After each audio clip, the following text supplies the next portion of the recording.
Sabe qual a coisa mais interessante que existe no universo? Não sabe? Pessoas. Existe alguma coisa mais interessante para a gente do que pessoas? Nenhuma tecnologia do mundo é mais interessante do que uma pessoa. Até porque por trás da tecnologia tem sempre uma pessoa.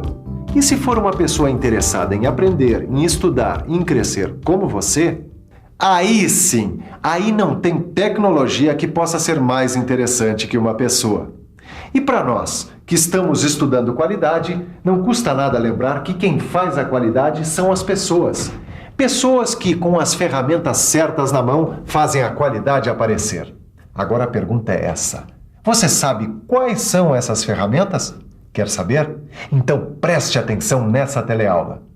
Nesta teleaula, que é a última deste módulo, você vai conhecer as 7 ferramentas que ajudam no processo de implantação de um sistema de qualidade.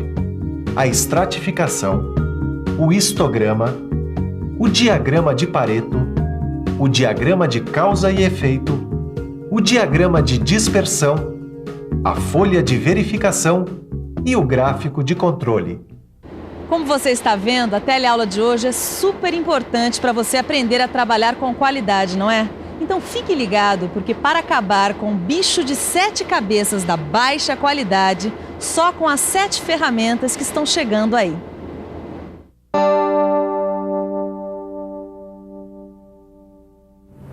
Zé, Oi, vem cá. Muito bem, meus amigos. Aqui dentro nós temos o segredo do nosso sucesso daqui pra frente. O que é que você tem aí dentro? O bilhete premiado da Sena pra gente comprar aquele equipamento novo? Não. Ele vai dizer que aqui dentro está cheio de diamantes e pedras preciosas. Nada disso, vocês não vão acertar nunca. Olha, aqui dentro nós temos nada mais, nada menos do que as 7 ferramentas da qualidade. 7 ferramentas? Eu posso dar meu palpite? Claro. Você tem aí dentro uma broca pra furar sua cabeça dura. E deve ter também uma furadeira de alto impacto. Desse jeito você não vai acertar nada. Então deixa eu tentar. 7 ferramentas da qualidade. Primeiro um microcomputador moderníssimo. Depois uma furadeira laser. Depois é um controle automático. Pode parar, senão vocês não vão pegar o espírito da coisa. Então vamos tirar uma ferramenta de cada vez, tá bom?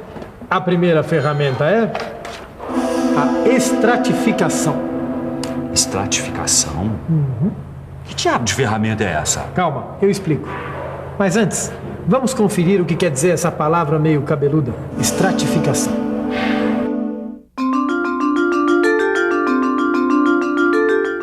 Estratificação, ato de estratificar, quer dizer separar coisas ou pessoas em conjuntos ou em determinados grupos. Bom, esse é o sentido geral da palavra estratificação. Agora vamos ver como fica a estratificação numa empresa a serviço da qualidade. A estratificação, como ferramenta de qualidade, é um método para separar em grupos, quer dizer, para estratificar. Para separar um conjunto de dados de modo que a gente perceba nesse conjunto um mesmo padrão. A gente faz uma estratificação, por exemplo, quando a gente examina a produção de acordo com os turnos de trabalho, para saber qual é o mais produtivo. Quando a gente divide os trabalhadores entre mais novos e mais experientes, para ver qual grupo comete menos erros, a gente também está estratificando. Assim como quando a gente divide a produção por dias da semana, por exemplo, para ver qual é o mais produtivo. Eu acho que eu entendi. A gente coleta esses dados aí, quer dizer, os dados estratificados, para ver se eles estão obedecendo algum tipo de padrão, é isso? Perfeito, João, acertou na mosca. Quer dizer que a gente vê o que se repete naquela parte que a gente estratificou e quais são as diferenças dela com as outras. Exatamente, Zé. Olha, eu tô vendo que vocês entendem tudo de estratificação, hein? Não é bem isso não, Derbal. Eu acho melhor você dar uma explicação bem clara de como funciona a estratificação. olha aqui um exemplo de estratificação. Uma pesquisa eleitoral completa. Repare que a pesquisa divide os eleitores por região onde moram, por idade, sexo, nível social, nível escolar e por aí vai. É um bom exemplo do que a gente chama de estratificação. Lista de verificação. Pelo menos essa não vai precisar de dicionário. Mas vai precisar de uma boa explicação, hein, Aderbal? Isso vai. Preste bem atenção na lista de verificação. A lista de verificação é a nossa segunda ferramenta para a qualidade. Veja, nela você pode levantar todos os dados sobre a qualidade de um produto. ou mesmo o número de ocorrências sobre um evento qualquer. Na verdade, a gente faz lista de verificação a toda hora, né? Até para fazer feira, a gente precisa de uma lista dessas. Basicamente é verdade. Só que como ferramenta de qualidade, a lista de verificação ajuda a gente a resolver problemas. Eu acho que o fator tempo entra nessa lista, não entra, Derbal? Fator tempo? Tá virando cientista, Zé? Chique. Chique ou não, ele tem razão. O período de coleta de dados, assim como o tempo que a gente leva para coletar, eles entram nessa ferramenta de trabalho da qualidade. Tá, então vamos ver qual é a próxima ferramenta, Derbal? Então vamos à próxima, que é histograma. Histograma? Ih, Zé, vai precisar de dicionário de novo.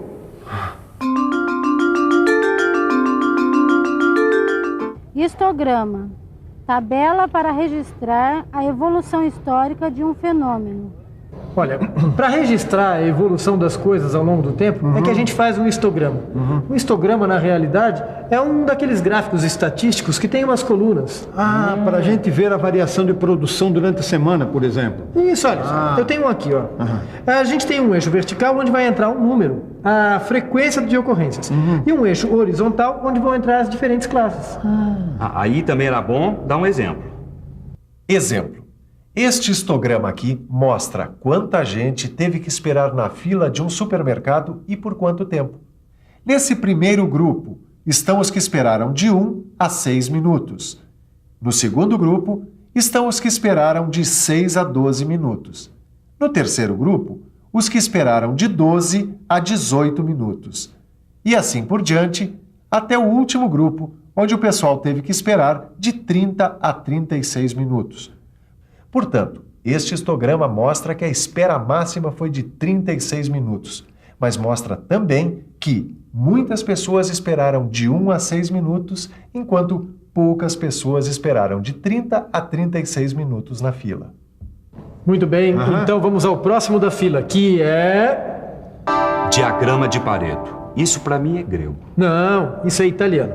Na verdade, Pareto foi o inventor do gráfico de coluna. A altura de cada coluna reflete a frequência do problema. Olha, vocês vão entender como funciona o diagrama de Pareto. Vamos supor que a gente tivesse uma fábrica de sapatos. Certo. Tá? Embaixo da risca horizontal, a gente vai colocar a possível perda de material. Me ajuda, Zé. Então, olha, tem perda de couro, Muito bem. de sola, cola e de enfeite. Muito bem. E ao lado da risca vertical, a gente vai colocar os possíveis percentuais de perda. Por exemplo, aqui nesse gráfico, 60% de perda de couro, tá? 20% de perda de sola, 10% de perda de cola e mais ou menos uns 5% de perda de enfeite. Pô, vai ter desperdício assim lá na caixa prego, meu. Isso é só um exemplo, João. Olha, daí a gente tira a seguinte conclusão, de acordo com Pareto. É preciso eliminar os elementos com maior frequência. E no nosso caso, o elemento que tem maior frequência é a perda de couro. Ou seja, isso precisa ser eliminado. Tá. Claro, vai fazer uma economia de uns 60%. É mole? Não é mole, mas também não é tudo, hein, João? Muito bem, agora vamos tirar mais uma ferramenta muito importante. Vamos ver. Diagrama de causa e efeito. Olha, ele serve para descobrir problemas que causam má qualidade num produto ou num serviço. Mas aí também era bom dar um exemplo, hein, Derbal? Então vamos a um exemplo de diagrama de causa e efeito. O diagrama de causa e efeito também é chamado de espinha de peixe. Ele parece uma grande seta que aponta para o problema. Veja, aqui aparecem as possíveis causas de problemas num restaurante. Desde a máquina, que pode ser um refrigerador com defeito, até a matéria-prima, que pode ser de má qualidade, passando pela mão de obra, que pode estar em falta, até o método, que pode incluir armazenamento inadequado ou poucas opções no cardápio. De qualquer jeito, os problemas que causam o efeito indesejado estão todos aí no diagrama, prontos para a gente analisar. Mas se o nosso amigo tirar mais uma ferramenta de qualidade daquela caixa de ferramentas, vai encontrar mais um diagrama. Quer ver? Diagrama de dispersão. É isso aí. Diagrama de dispersão tem sempre duas características, uma em relação à outra. Ou é peso e altura, ou é quantidade e preço, ou é velocidade e temperatura. E sempre essas duplinhas? Sempre essas duplinhas. A ideia é estabelecer uma relação de causa e efeito entre uma coisa e outra. E eu proponho aí um exemplo rápido para o diagrama de dispersão. Por exemplo, Para saber a relação entre a quantidade de sal no queijo e o tempo de banho em água com sal, deve-se fazer duas medições. Uma para o tempo que o queijo fica no banho, outra para a quantidade de sal no queijo. E o resultado foi o seguinte: a partir de um certo ponto, lá pelos 16 minutos de banho, a quantidade de sal no queijo realmente sobe bastante. Reparou-se também que não adianta deixar o queijo muito tempo além dos 18 ou 20 minutos, porque a quantidade de sal vai ficar praticamente a mesma. Mesmo assim, ainda está faltando uma ferramenta das 7 ferramentas de qualidade. Sabe qual é? Vamos à nossa última ferramenta, que é gráfico de controle. Ele serve para a gente pesquisar tendências e padrões que acontecem ao longo do tempo. Tendências e padrões. Por isso, ele é muito bom para a gente monitorar um processo industrial. Claro, porque assim a gente pode reduzir as variações no processo. Isso! Tá bom. Que tal a gente dar um exemplo para dominar aí esse gráfico de controle? O gráfico de controle vai muito bem, por exemplo, para ajudar a resolver o problema de uma empacotadora, porque a quantidade do produto nos pacotes pode não estar correta. Foi resolvido o problema pesando-se tudo direitinho pacote por pacote e obteve-se o seguinte gráfico. O gráfico indicava que a maior parte da produção tinha até mais que os 500 gramas especificados, mas indicava também que alguns pacotes saíram de fato com um índice menor que o de 500 gramas. Aderbal, vamos fazer o gráfico de controle aqui todo dia. É isso aí, meu chapa. Tá vendo por que as 7 ferramentas são os melhores instrumentos para manutenção da qualidade? O processo fica mais eficaz e o produto fica com qualidade. É, mas tem uma coisa que tem tudo a ver com a qualidade do ensino que a gente não falou aqui até agora. O quê? A revisão. A revisão é super importante para quem está aprendendo, não é, Aderbal? Pegou o espírito da coisa.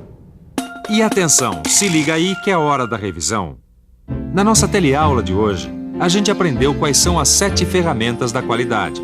Você conheceu uma por uma: a estratificação, a folha de verificação, o histograma, o diagrama de Pareto, o diagrama de causa e efeito, o diagrama de dispersão e o gráfico de controle.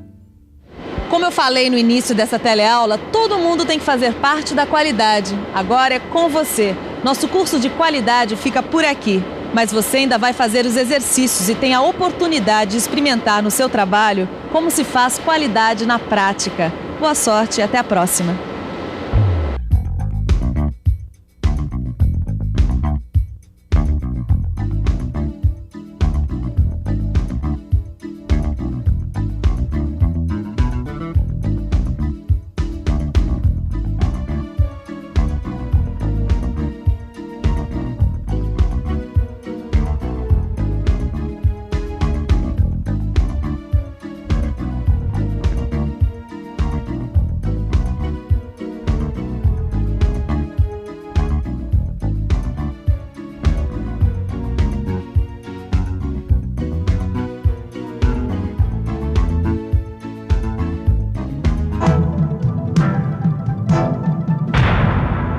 Telecurso 2000, um programa de educação do Sistema Fiesp e da Fundação Roberto Marinho.